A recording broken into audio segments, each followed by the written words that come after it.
안녕하세요. 오늘도 사연살롱을 찾아주셔서 감사합니다. 저는 딸부잣집 엄마이자 50대 여성입니다. 제가 벌써 50대가 되었네요. 시간이 정말 화살 같아요. 그만큼 저희 세 딸들도 나이를 먹어 어엿한 성인이 되었고 각자 자기만의 삶을 살고 있어요. 저는 금쪽 같은 딸들이 키우면서 크게 바라고 욕심을 부리진 않았어요.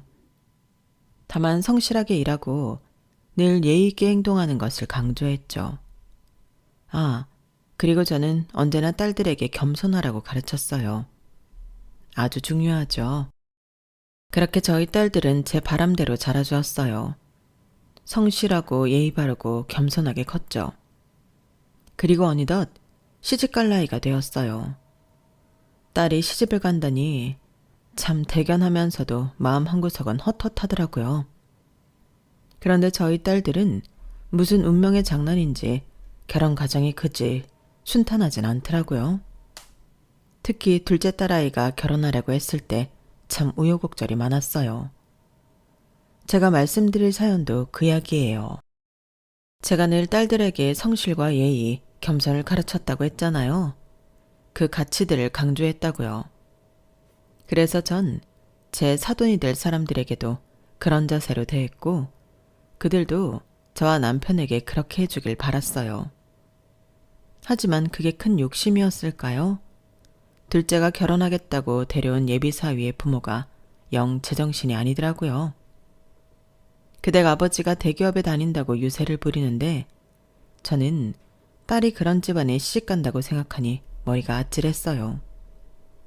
그래서 저는 이제껏 제가 단단히 가지고 있던 가치들을 벗어버리고 본능대로 행동했어요.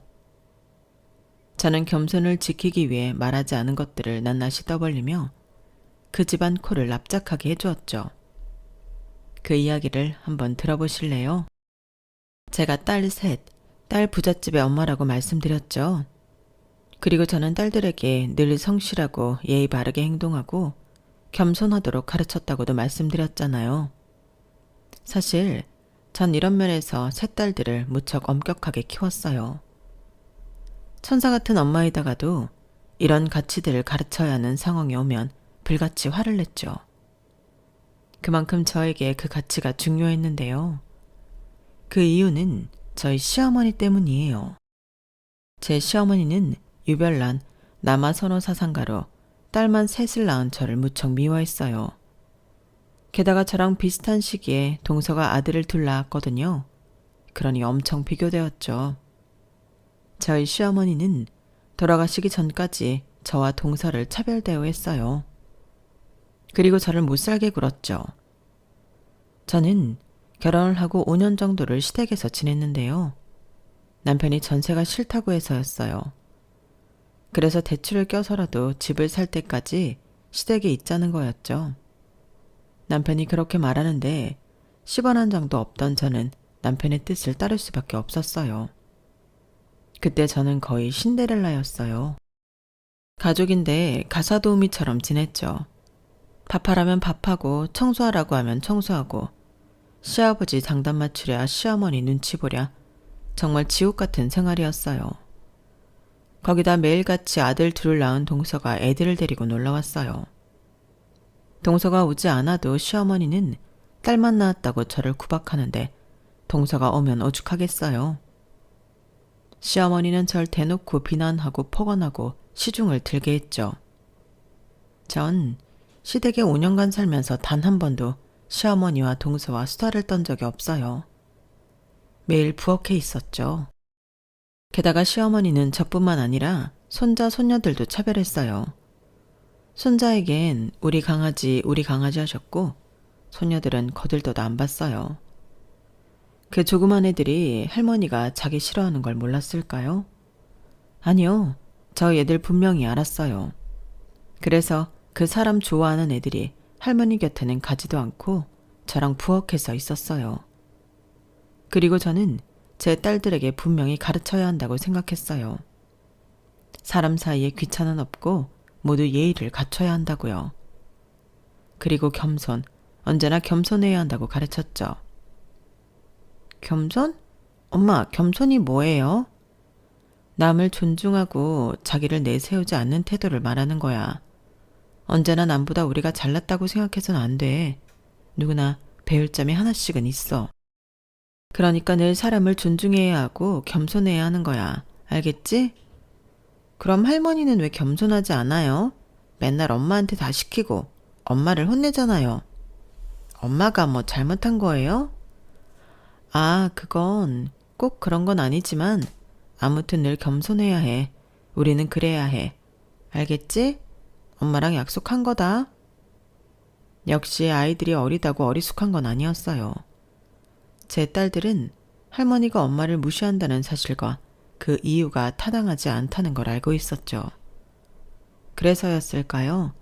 제 딸들은 제가 강조한 것들을 빠짐없이 지켜줬고, 그래서 항상 시어머니를 제외한 가족 어른들에게 예쁨을 받았어요.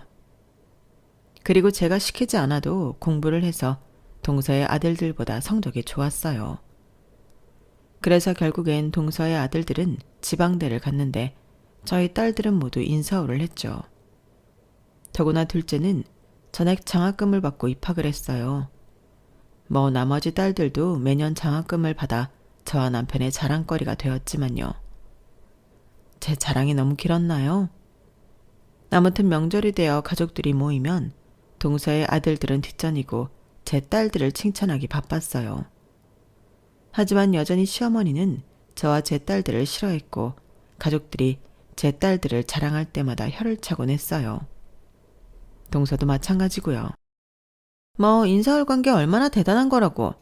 어차피 여자들은 대학 가봤자 결혼하고 임신하면 집에서 애나 봐야 하는데. 형님, 차라리 그 돈 저축해서 결혼자금으로 주는 게 낫지 않겠어요? 그래, 맞다. 여자가 대학 가서 뭐하니? 아가, 너 참 현명한 소리를 하는구나. 요새 누가 그런 말을 해요, 어머니. 동서도 그렇고 너무 시대착오적이다. 뭐 결혼을 해서 그만둘 수도 있지만 그게 대학을 다니는 전부가 아니잖아요. 청춘을 즐기라고 나는 보내는 거예요, 동서. 동서도 그렇잖아. 인서울이 전부겠어. 대학은 대학 나름 즐길 수 있는 것들이 있잖아. 그 나이에 겪어야 할 것들이 있고. 그러니까 동서도 인서울도 아닌데 입학금 대주는 거 아니야? 허! 지금 저희 아들들 지방대 갔다고 꼽지는 거예요? 아니, 난 그런 식으로 말 안 했는데 그만큼 대학을 가는 게 중요하다는 거지. 어디를 갔든 무슨 상관이 있겠어. 그러자 시어머니도 동서도 배가 아파서 죽으려고 하더라고요. 그땐 참 속이 시원했어요. 제 딸들 덕분이죠. 그렇게 제 딸들은 대학을 갔고 졸업해 첫 아이는 2년 동안 노력한 끝에 대기업에 취직했어요. 그리고 둘째는 생활용품을 파는 기업의 연구원으로 취직했죠. 그리고 셋째는 일본어학과를 나와 번역일과 만화를 그리고 있어요. 다들 각자 밥벌이를 하고 살고 있죠. 애들이 졸업을 하니 저희도 숨통이 트였어요. 사실 시어머니와 동서 앞에서 대학은 대학 나름의 의미가 있다고 말했지만 저희 남편이 제약회사 영업직으로 일을 했거든요. 회사에서 아이들 등록금이 지원되지 않았다면 3명 다 보내기는 힘들었을 거예요. 운 좋게 저희 남편이 다니는 회사는 3명까지 등록금이 지원이 되어서 나머지 생활비만 보내면 되었거든요. 그래도 다 서울로 갔으니 생활비가 만만치 않았어요.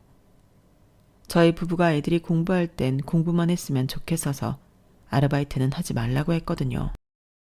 그래서 넉넉하게 챙겨주다 보니 저희도 숨이 조였죠. 그러니 이제는 고생 끝 행복 시작이라고 생각했어요. 저희 부부는 이제 슬슬 둘이 여행도 다니고 중년의 삶을 즐기자고 이야기했죠. 하지만 그 행복은 일상의 평탄함은 오래가지 않았어요. 막내딸이 졸업한 해에 남편이 실직을 해요. 구조조정을 피하지 못하고 회사에서 잘렸죠. 남편도 저도 누구도 예상하지 못한 상황이었어요. 왜냐하면 남편의 실적도 좋았거든요. 평판도 좋았고요. 그런데 도무지 잘린 이유를 알 수 없었어요.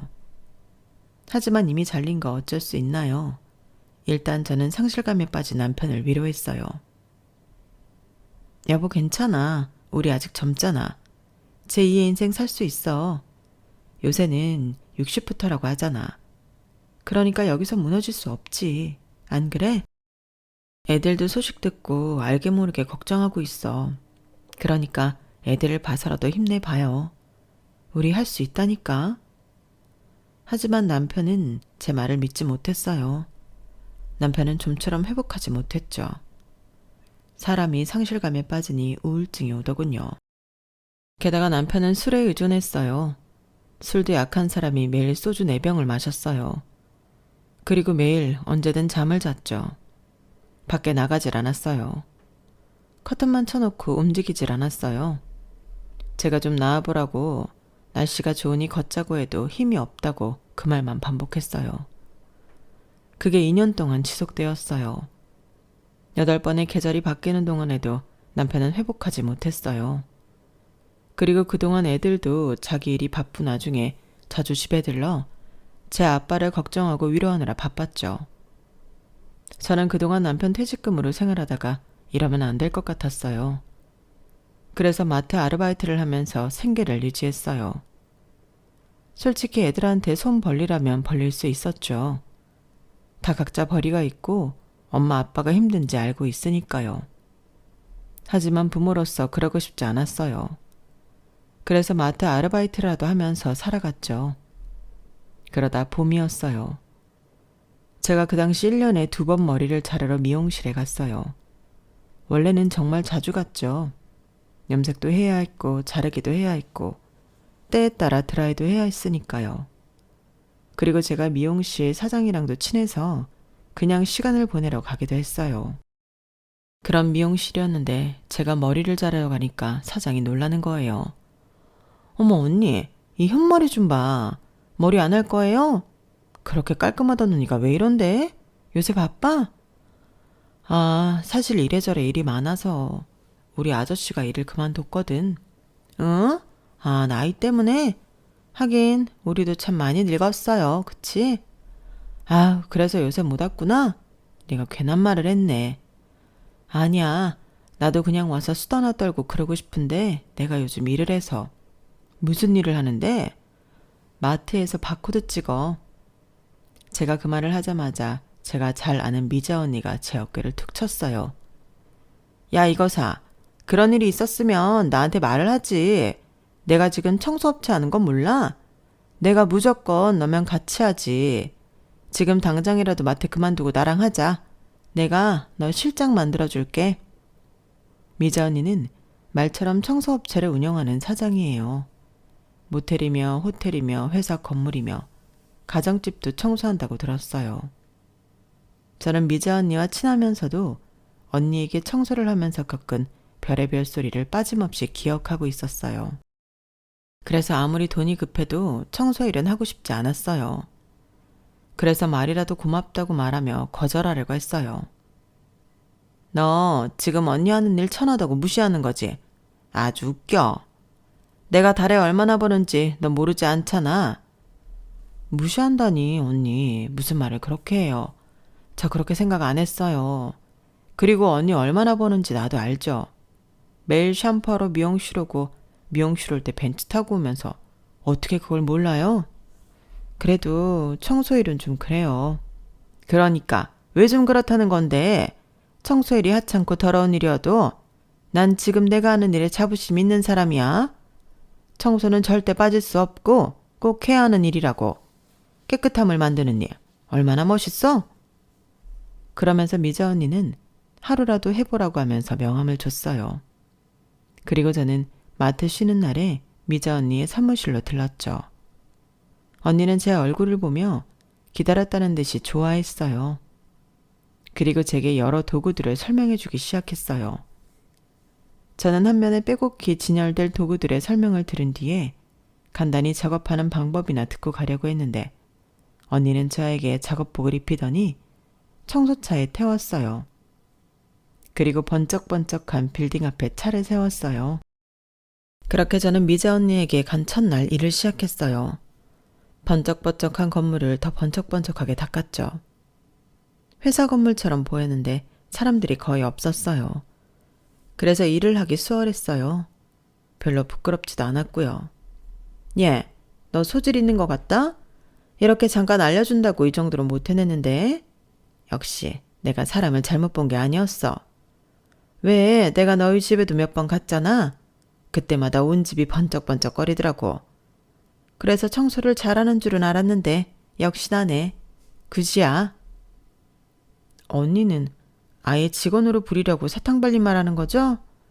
이 정도는 아무나 하지. 아니야, 청소도 재능이다. 우리 아들을 비교해볼까? 우리 아들은 청소에 재능이라는 게 없어. 어지르는 데는 선수지만 넌 재능이 있다니까.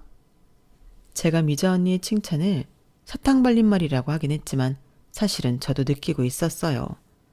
제가 청소를 잘한다는 걸요. 미자 언니 말대로 저희 집은 언제나 반짝반짝해요. 화장실 청소도 일주일에 한 번 이상을 안 하면 몸에 가시가 돋고요. 주방에는 사용한 것들을 전자레인지든 개수대든 사용을 하면 무조건 원상복구 시켜놔요. 물기 한 방울 없이요. 그리고 저는 청소 용품을 비교하는 것을 좋아해요. 제품마다 성능이 다 다르잖아요. 화장실 청소할 때만 해도 저는 세제를 3개 이상 써요. 결벽증이냐고 사람들이 놀릴 때도 있는데 전 그게 좋아요. 깨끗해지면 행복해지고요. 하지만 그게 저희 직업이 될 거란 생각은 못 해봤어요. 재능이라고 생각하지도 않았고요. 그리고 어쩌면 미자 언니의 말처럼 청소하는 일이 누구나 할 수 있어서 하찮고 더러운 꼴을 봐서 불쾌한 일이라고 생각했는지도 몰라요. 그런데 정말 웃기게 말이에요. 저는 그런 일이 자주 있는 흔한 일이라고 생각하진 않는데 하늘이 저를 보고 이 일을 해보라고 계시를 내린 건지 커피를 들고 찾아온 청년이 있었어요. 고생 많으시죠? 제 커피만 사려다가 일하시는 거 보고 사왔어요. 커피 드시죠? 이모님들 덕분에 쾌적하게 생활해요. 늘 깨끗하게 해주셔서 감사합니다. 미자 언니가 너무 고맙다며 고무장갑을 벗고 커피를 받았고 청년은 저에게도 커피를 건네며 꾸벅 인사를 하더라고요. 참 기특한 청년이네요. 언니, 이런 일이 자주 있어요? 자주 있지는 않지. 네 생각대로 오히려 더러우면 더러운 일들이 더 많아. 하지만 담비같이 이런 일들도 종종 있어. 자, 볼래? 미자 언니가 그렇게 말하고 보니 직원들이 출근을 하면서 미자 언니와 눈을 마주치면 꾸벅 인사하더라고요. 그리고 어떤 분들은 수고하십니다, 감사합니다 이런 말을 했고요. 저와 눈을 마주치면 저에게도 그런 말을 했어요. 그 순간 저는 이 일을 하고 싶다는 생각이 들었어요. 원래 너무 빛나는 부분만 보면 어두운 부분을 관가하기 마련이지만 그날은 하늘이 계시를 내린 것 같았어요. 다음에 다른 건물을 갔는데 그 건물에서도 똑같았거든요. 건물주뿐 아니라 건물을 사용하는 사람들이 모두 친절했어요. 청소를 해준다는 것에 감사함을 전했죠. 그래서 저는 그 길로 마트 아르바이트를 그만두고 미자 언니와 함께 청소일을 했어요. 그리고 청소일을 배운 지 3개월 만에 회사 실장이 되었죠. 실장이 되어서 청소 스케줄을 관리하고 직원들 조를 짜고 함께 출동해 청소를 하고 돌아와 미자 언니에게 상황을 보고하고 이런 일과가 이어졌어요. 그리고 저는 그런 일과를 후회하지 않았어요. 마트에서 바코드를 찍는 일보다 보람찼거든요. 물론 고된 날이 많았죠. 제 것이 아닌 토사물을 치워야 할 때도 있었고 음식 쓰레기며 개똥이며 진짜 변을 본 적도 있었어요. 그리고 사람들에게 시달린 때도 많았죠. 청소일을 한다고 무시하는 사람들도 많았고요. 청소일을 하다 보면 소음이 생길 때도 있는데요. 그 소음이 시끄럽다고 경찰을 부른 사람도 있었고요. 자기 쓰레기 좀 버려달라며 종량제 봉투를 건넨 사람도 있었어요. 그리고 청소를 하고 있는데 계단에 침을 뱉고 가는 사람도 있었죠. 솔직히 깨끗해지기 위해선 더러운 꼴을 봐야 하는 게 맞잖아요. 그래서 더러운 꼴을 보는 건 그러려니 할 수 있었어요. 하지만 사람들이 더러운 곳을 깨끗이 치우는 저라는 사람을 더러운 사람 취급을 할 때는 속상했죠. 누구 덕분에 당신이 이렇게 쾌적하게 사는데 이렇게 말해버리고 싶지만 그럴 때마다 저는 떠올려요. 미자 언니가 저에게 처음 청소일을 같이 하자고 했던 때를요. 그때 저도 청소일을 가볍게 생각했고 겸손하지 못했잖아요. 그래서 거절했잖아요. 사람들도 그런 것이라고 생각해버려요. 겸손을 배우지 못한 사람들이구나. 그렇게요. 그럼 좀 낫더라고요. 그리고 저에게는 청소일이 하늘이 주신 기회라고 생각할 수밖에 없는 너무 기쁜 일이 일어났어요. 바로 남편이 회복한 거예요. 저는 매일 출근을 할 때, 퇴근을 할 때 남편에게 반갑게 인사하고 오늘 있었던 일들을 이야기하는 걸 반복했어요. 남편은 처음엔 그런 저를 귀찮아하더니 나중엔 제 이야기에 관심을 보이더라고요.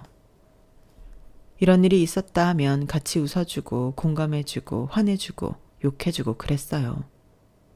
그리고 저는 제 급여를 보여주면서 자랑을 했고 우리가 해낸 거라고 남편에게 말해주었죠. 그러니 남편이 술을 끊더라고요. 매일 퇴근을 하고 돌아오면 집에 술 냄새가 진동을 했는데 어느 날부터 멀쩡한 공기가 흐르더라고요. 그리고 남편은 집안일을 했어요. 청소도 하고 빨래도 돌리고 음식을 차려놓기도 했죠. 할 줄 아는데 찌개는 김치찌개, 된장찌개밖에 없어도 곧잘 했어요.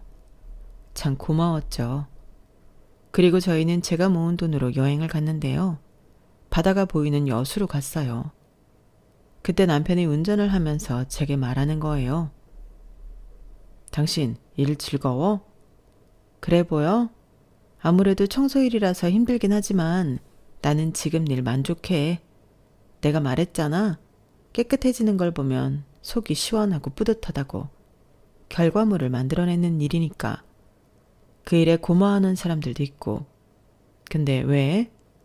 아니, 당신만 너무 고생하는 것 같아서 혹시 자리 있으면 나도 해볼까 해서. 나도 당신 너머로 본 게 있으니까 할 수 있지 않을까? 정말? 근데 꼭 좋은 것만 보는 건 아니야. 할 수 있겠어? 나도 제약회사 영업일 뛰면서 더러운 꼴 참 많이 봤어. 당신한테 말을 안 해서 그렇지. 그래도 인간들한테 더러운 꼴 보는 것보다 그냥 더러운 게 낫지 않을까? 덜 스트레스 받을 것 같은데. 그런 건 그냥 치우면 되잖아. 안 그래?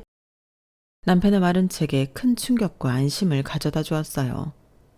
그래서 저는 그날 여행 내내 남편에게 청소일에 대한 확신을 받았고 집으로 돌아가는 길에 미자 언니에게 전화를 해 남편과 함께 사무실로 갔어요. 그리고 남편은 그날 일을 배워 다음 날부터 일을 시작했죠. 그래서 저희 가족은 첫째 서희와 손주들까지 그도 주말에 모여 파티를 했어요. 온갖 음식을 차려놓고 케이크에 촛불도 붙이고요. 그리고 딸들이 남편에게 맥주를 건넸는데 남편이 마시지 않겠다고 하더라고요. 이제 술이라면 지긋지긋하다나. 그렇게 즐거운 파티를 하던 중에 저희 둘째가 폭탄 반응을 했어요. 자, 제가 드릴 말씀이 있어요. 엄마 아빠도 알다시피 모든 가족이 알다시피 제가 남자친구가 있잖아요. 같은 회사 연구원 동기요. 그 사람이랑 제가 결혼을 할까 해요. 뭐 결혼? 그런 이야기는 없었잖아. 너 설마? 땡. 아이 생긴 건 아니고요. 그냥 그래도 사계절은 봤으니 결혼해도 될 것 같아서요. 좋은 사람이에요. 같은 일을 해서 이야기도 잘 통하고 엄마가 강조하는 성실하고 겸손한 사람이에요. 그리고 이제 엄마 아빠한테 걱정할 것도 없고 시기도 지금이 맞는 것 같고요. 저는 예상하지 못한 둘째의 결혼 소식에 당황했지만 워낙 똘똘하고 야무진 딸이라 크게 걱정하진 않았어요. 그래서 마음껏 진행하라고 남편과 말했죠. 그리고 저는 다짐했어요. 둘째만큼은 허울 좋게 보내지 않겠다고요. 사실 저희 첫째를 결혼시킬 때 허울 좋게, 아니 그것보다도 못하게 결혼시켰어요.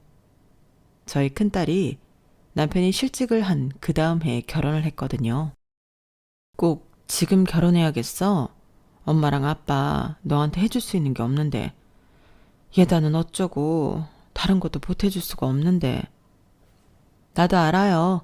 엄마한테 부담 주려고 하는 결혼 아니야. 그냥 내 시기에 지금이 맞는 것 같아서 결혼하려는 거지. 언제까지고 기다릴 수 없잖아요. 그리고 예단이나 다른 건 내가 알아서 할게. 특히 혼수는 엄마랑 아빠가 하는 척 말만 잘해줘요. 또 괜히 거짓말 못하는 거 티내지 말고. 알겠죠? 어떻게 사돈 앞에서 거짓말을 해. 그 집에선 집 해준다지. 그럼 혼수도 우리가 해야 할 텐데. 아이 참, 걱정하지 말라니까. 나 대기업 다녀요. 이제껏 잘 모아서 내가 알아서 할 수 있어. 그리고 선의의 거짓말. 이럴 땐 선의의 거짓말을 한다고 하는 거예요. 알겠죠? 나쁜 게 아니라니까. 그래서 예단도 혼수도 모두 큰애가 알아서 했어요. 참, 예단이랑 혼수 이야기를 할 때 저희 부부가 해주는 체 하느라 애를 좀 먹었어요. 다행히 들통이 안 나고 지금까지 잘 살고 있지만 아직도 그때만 생각하면 미안해요. 그 미안한 마음이 오래 가더라고요. 정말 평생 갈 것 같았어요. 그래서 남편 말고는 아무도 모르는 일인데요. 사실 제가 청소일을 하면서 500만 원을 모아 큰애에게 주었거든요. 미안하다는 편지와 함께요. 저희 큰애 그 돈을 안 받으려 하더라고요. 내가 이 돈 받으려고 내 돈으로 결혼한 거 아니야. 엄마는 왜 자꾸 나를 미안하게 만들어? 오히려 미안한 건 엄마야. 그러니까 받아. 500만 원밖에 안 되지만 네가 알뜰 살뜰 있어. 제가 그러니 저희 큰딸이 그 돈을 받아들고는 다음부터 이렇게 주지 말라고 아주 저를 혼내더라고요. 아무튼 그런 일이 있어서 둘째만큼은 제 마음을 가득 담아 결혼시키고 싶었어요. 그렇게 마음을 단단히 먹고 남편과도 그러자고 약속을 했네요. 그리고 상견례 날짜가 다가왔어요. 저는 처음 한 상견례도 아닌데 긴장이 되더군요. 둘째 딸은 자기 상견례인데도 긴장한 기색 없이 저희 집으로 저희를 데리러 왔어요. 상견례는 한 일식집에서 치러졌어요. 오랜만에 온 식구가 모였어요. 저희 식구들이 먼저 도착한 것 같았어요. 둘째 딸에게 물어보니 거의 다 왔다고 하더군요. 그런데도 20분 정도 기다린 것 같아요. 늦음하게 도착한 사돈 식구들은 내 식구였어요. 아들이 둘이더군요. 예비 사위가 첫째라고 들었는데 그 집에서 혼사를 치르는 게 지금이 처음인 모양이었어요. 그래서 그런지 엄청 멋을 부렸더라고요. 바깥 사돈은 양복을, 사부인은 깔끔한 연노랑 투피스를 입고 있었죠. 사돈 총각도 예비 사위도 깔끔한 양복 차림이었어요. 분명 둘째가 제가 한 벌 있는 샤넬 원피스를 꺼내자 그건 너무 과하다고 했거든요. 그래서 그냥 홈쇼핑에서 산 깔끔한 바지에 니트를 입었어요. 저희 남편도 그렇게 입었고요. 그런데 그게 후회되더군요. 명색이 처음 보는 자리인데 기가 눌린 것 같았어요. 그리고 사부인도 그렇게 생각하는 눈치였어요. 사부인이란 사람은 생각이 표정으로 다 보이는 사람이더군요. 저를 아래 위로 훑고는 빙긋 웃더라고요. 그리고 식사가 나오기도 전에 결혼 날짜를 잡았다며 종이 한 장을 건네더군요. 제가 둘째를 보자 둘째도 처음 듣는 소리인 듯 했어요. 저는 결혼 준비는 애들이 알아서 한다고 해서 그런 줄 알았는데 날짜를 정해오셨군요. 암요? 저희는 우리 아들이 첫애기도 하고 집안에서 처음 하는 결혼식이어서 신중하게 날짜를 잡아봤어요. 제가 잘하는 데에서 고른 날짜니 걱정하지 마시고요. 그리고 결혼식 장소는 저희 쪽에서 할까 하는데 괜찮으시죠? 버스 대절이랑 식대는 저희가 하겠습니다. 아, 네. 저희야 그렇게 해주신다면 상관없지만 애들 의견이 가장 중요하지 않겠습니까? 너희들은 어떠니? 그렇게 말하며 둘째를 보니 둘째가 따가운 시선으로 예비 사위를 보고 있더라고요. 제가 둘째의 무릎을 잡으며 둘째에게 주의를 주었어요. 어머님, 저희가 알아본 예식장이 있어요. 아무래도 저희 결혼식이니까 저희 지인이 많이 올 것 아니에요. 그래서 저희가 일하는 도시에서 하는 게 좋지 않을까 싶어요. 둘째가 그렇게 말하자 사부인이 눈을 흘겼어요. 지금 우리 식구가 적은 것 같아도 7인척 합치면 몇인 줄 아니? 애들 외증조 할머니도 오신다는데 우리 쪽에 가까운 게 낫지. 그리고 애들 아빠 지인도 얼마나 많다고? 우리 나이 되면 거리 멀고 그러잖아? 그럼 안 간다고. 축의금만 내고 말지. 너희 하객 별로 없이 텅텅 빈 결혼식 할래? 그리고 너희들은 젊잖아. 너랑 호천이 지인다 너희 또래일 거다냐. 뭐 많아봤자 우리보다 많겠니? 차 오래 타도 괜찮잖아. 안 그래요, 사부인? 외증조 할머니도 오시는 거면 뭐. 봐라. 사돈어른도 그렇게 생각하시잖니. 그리고 내가 이 말까진 안 하려고 했는데 우리 며느리가 선임연구원이고 우리 아들이 책임연구원인데 아무래도 우리 아들 편으로 올 사람이 더 많지 않겠어요? 사부인은 그 말을 시작으로 아들 자랑을 하기 시작했어요. 자기 아들이 얼마나 자랑스러운지 얼굴을 붉혀가며 연설을 하더군요. 저희 아들은 매년 장학금 받으면서 대학 다녔어요. 단 한 번도 장학금을 놓친 적이 없죠. 안 그래도 등록금 다 나오는데 저희 애들 아빠 회사에서 등록금 다 나오거든요. 그리고 군대 복무할 땐 조교까지 했다니까요. 성실한 거죠. 거기다 박사학위까지 땄으니 저희 아들은 어디 내놔도 부끄럽지가 않다니까요. 따님은 석사죠? 전 고개를 끄덕이며 무슨 말이라도 하고 싶었는데 겸손히 몸에 배인지라 자랑하는 말이 안 나오더라고요. 그러자 저희 큰딸이 둘째를 자랑하기 시작했어요. 우리 동생도 장학금 받으면서 대학 시절 보냈어요. 입학했을 땐 전액 장학금 받았고요. 학교 다닐 때 성적 엄청 좋았어요. 교수님이 박사학위까지 따라고 했는데 얘가 욕심이 없어서. 아무래도 부모 등골 빼먹는 짓이잖아요. 어머, 무슨 말을 그렇게 해? 박사할 정도로 잘하면 어떻게든 해주는 거지. 따님이 아이도 있으면서 부모 말 전혀 모르네. 아직 덜 컸네? 덜 컸어. 그러면서 첫째와 사부인이 줄다리기를 하는데 정신이 없었어요. 저는 상황을 정리하고자 식사를 하자고 말했어요. 그러자 과열된 분위기가 조금 누그러졌어요. 식사를 반쯤 했을 때 사부인이 또 제게 말을 걸었어요. 이번엔 아까와는 다르게 조심스레 묻더군요. 혹시 식사 중에 실례가 안 된다면 무슨 일 하시는지 여쭤봐도 될까요? 아니, 하도 저희 애가 모른다고 했어요. 원래는 제약회사 다녔다고 들었는데 지금은 아닌가요? 그럼 지금은 무슨 일을 하시죠? 아, 지금 청소회사에서 근무하고 있어요. 제가 먼저 일을 했고 나중에 남편이 같이 하게 되었어요. 네? 청소회사요? 아, 청소회사를 운영하고 계신다고요? 아니요. 청소회사에 소속되어 근무하고 있어요. 사장님은 따로 계시고요. 저는 실장이에요. 남편은 따로 직책은 없고요. 아무래도 제가 남편보다 먼저 들어와서요. 제가 그렇게 말하자 사부인이 젓가락을 놓았어요. 그리고 헛구역질을 하더라고요. 아, 죄송해요. 청소일 한다고 하니까 상상이 되어서.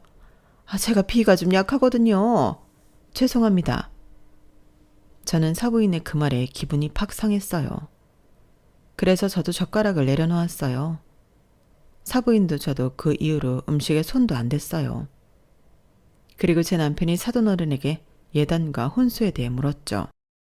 저희가 첫애 결혼시킬 때 벌이가 마땅찮아서 이것저것 못해준 게 한이 되었거든요. 그래서 둘째한테는 최대한 잘해주고 싶네요. 예단은 좋은 이불이면 될까요? 최고급으로 해드릴 수 있어요. 혼수는 대기업 제품으로 어떻습니까? 저희 남편이 호기롭게 말하자 사부인이 픽 하고 헛웃음을 쳤어요. 그리고 그런 사부인을 사돈어른이 말렸죠. 아, 네, 그렇게 하시죠. 집은 최대한 잘 알아보고 적당한 곳으로 저희가 물려서 보내겠습니다. 그렇게 아슬아슬한 상견례가 끝났어요. 그런데 다음날 둘째 딸이 갑자기 저희 집에 오더니 화를 내며 결혼을 안 하겠다는 거예요. 나 결혼 안 해. 그딴 집이랑은 절대 가족으로 못 엮여. 무슨 소리야? 어제 상견례 했는데 무슨 일이 있었어? 엄마는 그 취급을 당해놓고 그런 말이 나와? 내가 진짜 상견례 내내 열받아서 잠이 안 오더라. 다시는 그 인간들 상종도 하기 싫어. 그러니까 엄마도 아빠도 그런 줄 알아요. 그러면서 제대로 된 이유는 말을 안 해주더라고요. 그래서 고민 끝에 사부인과 통화를 했어요. 네, 사부인. 하루 동안 잘 지내셨죠? 아니, 다름이 아니라 제 딸이 이상한 말을 해서요. 파혼한다고. 혹시 아시는 게 있나 싶어 연락을 했네요. 제가 그렇게 말하자 사부인은 한참 동안 말이 없더니 저보고 입장 바꿔 생각해 보라는 거예요. 사부인, 입장 바꿔서 생각해 보세요. 청소하는 집안과 어떻게 결혼시켜요? 누가 그러고 싶어 하겠어요? 그것도 사장도 아니고 일개 직원인데요. 사부인, 직업이 귀천이 어딨습니까? 제가 하는 일 정말 보람되는 일이고 사람에게 도움되는 일입니다. 누구라도 해야 하지만 누구도 쉽게 할 수 없는 일이에요. 같은 주부로서 청소가 얼마나 힘들면서도 꼭 필요하고 보람되는 일인지 아시지 않습니까? 전 그런 건 모릅니다. 제 평생 애들 아빠랑 결혼하면서 손에 물 한 방울 묻힌 적 없어요.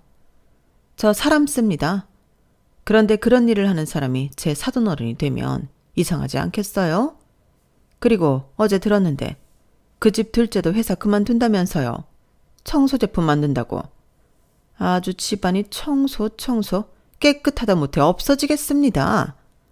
아무튼 저는 그런 집안이랑 비위가 상해서 가족은 못 되겠습니다. 이번 결혼 없던 일로 하시죠? 그 말 정말이시죠? 사돈, 지금까지 하신 말 후회하실 거예요. 저는 그렇게 사부인과의 전화를 끊었고 사무실로 갔어요. 사장 자리에 앉아 프린터로 매출을 인쇄했죠. 그리고 인쇄한 종이를 카메라로 찍어 사부인에게 보냈어요. 사부인이 곧바로 읽더군요. 이게 뭔가요? 그렇게 문자가 오길래 저는 제 명함을 찍어서 보내줬어요. 그리고 기다렸죠. 한 닷새를 기다렸을까요? 저희 사부인 그리고 예비사위까지 저에게 사과를 하러 오더군요. 어울리지 않게 큰 과일 바구니를 들고요. 왜인 줄 아세요? 제가 사실은 저희 남편과 지금 다니고 있다고 말한 청소업체의 사장이니까요. 게다가 저희 회사는 약 1년 만에 전국에 25개의 지점을 냈고 매년 억대 매출을 놓치지 않고 있어요. 그리고 제가 사부인에게 보낸 사진들에선 이런 저희의 사정을 한눈에 볼 수 있었죠. 저는 정말 이렇게까지 하려고 하진 않았어요. 하지만 사부인이 유치하게 나오니 저도 겸손을 버리고 유치하게 나가기로 한 거죠. 저는 상견례 때 알았거든요.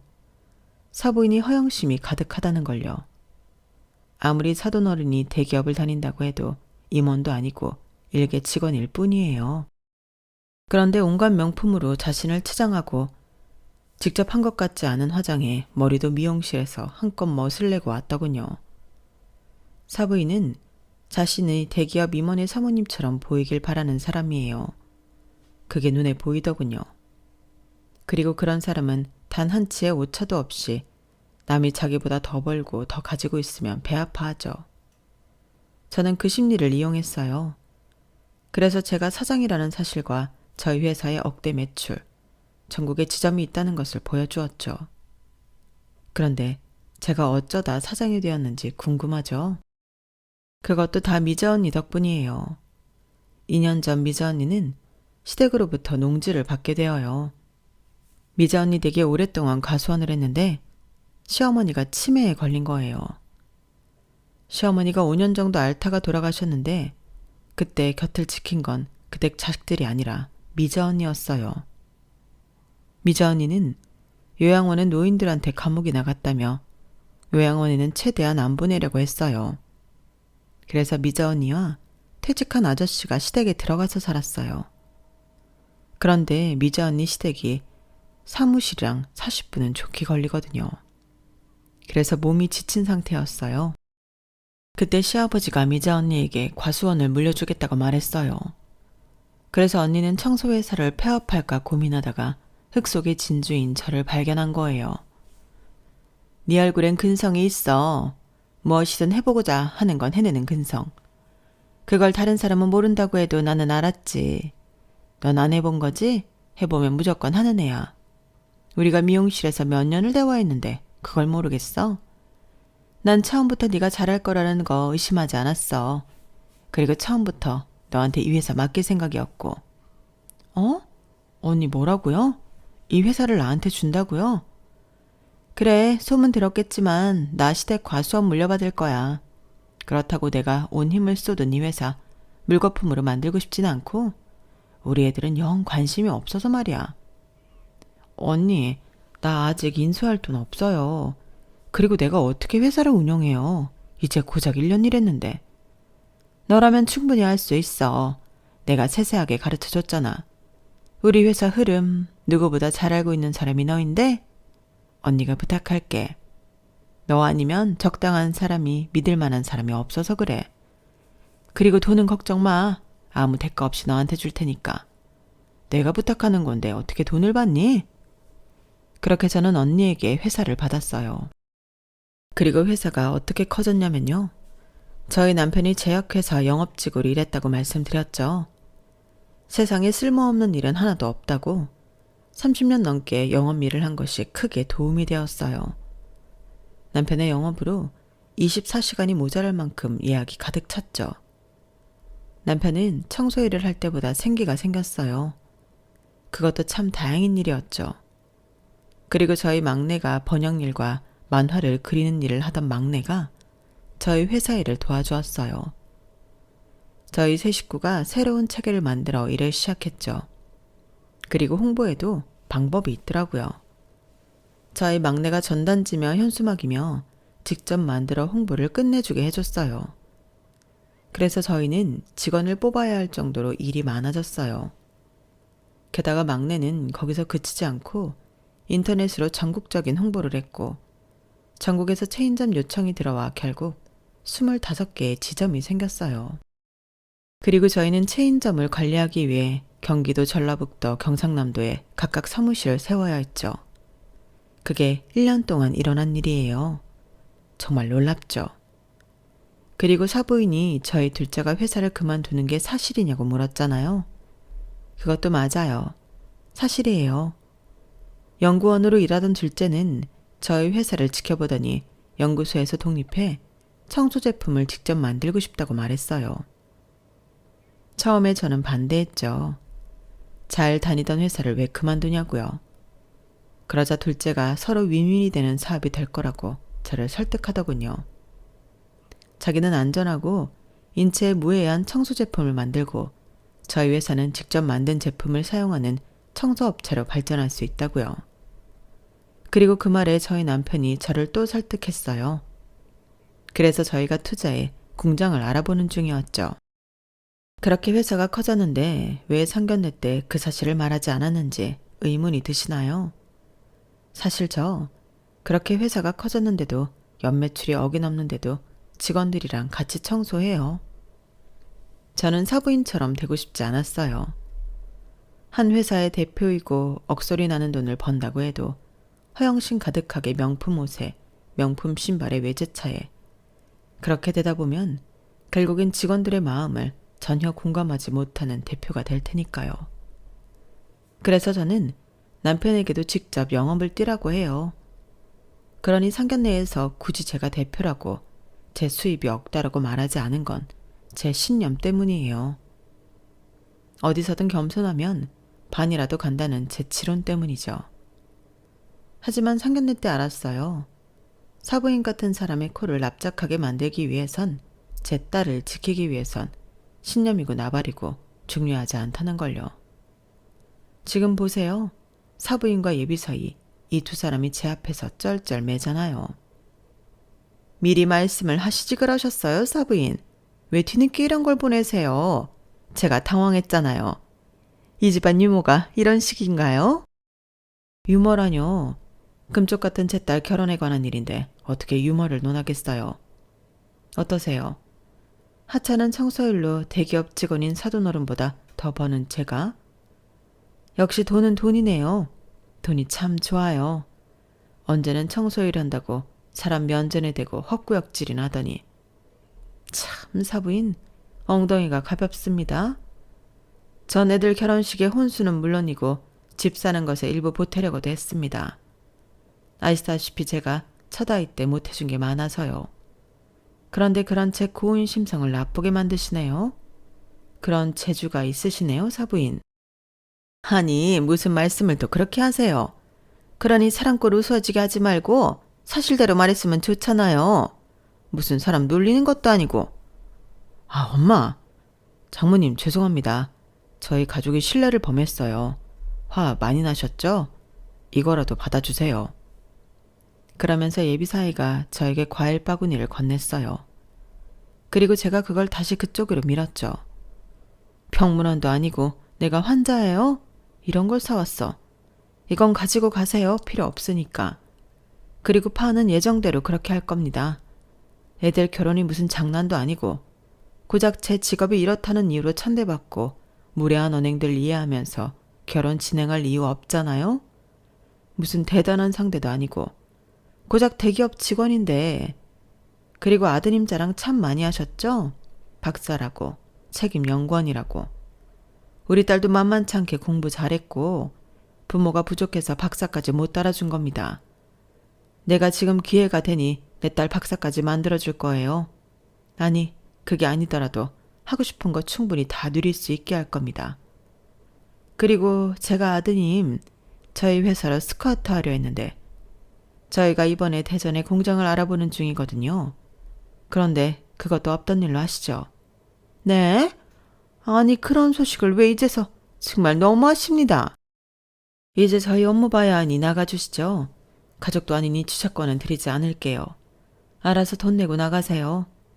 그리고 사부인, 제가 한 말씀 드리겠는데 항상 겸손하세요.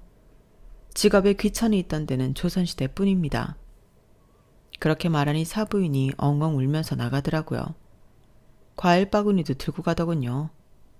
그리고 저는 이 결말을 둘째와 가족들에게 말해주었어요.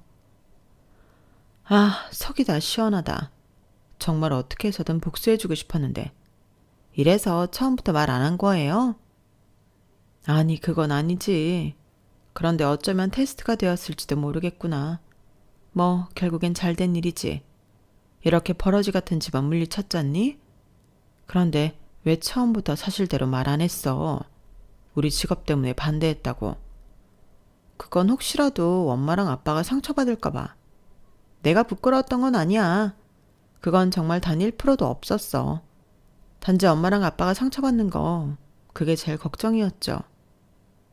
저는 둘째의 따뜻한 배려에 감동했어요. 다행히 둘째도 괜찮아 보였어요. 파혼을 했지만 다시 일어나면 되지 않겠냐고 말했죠.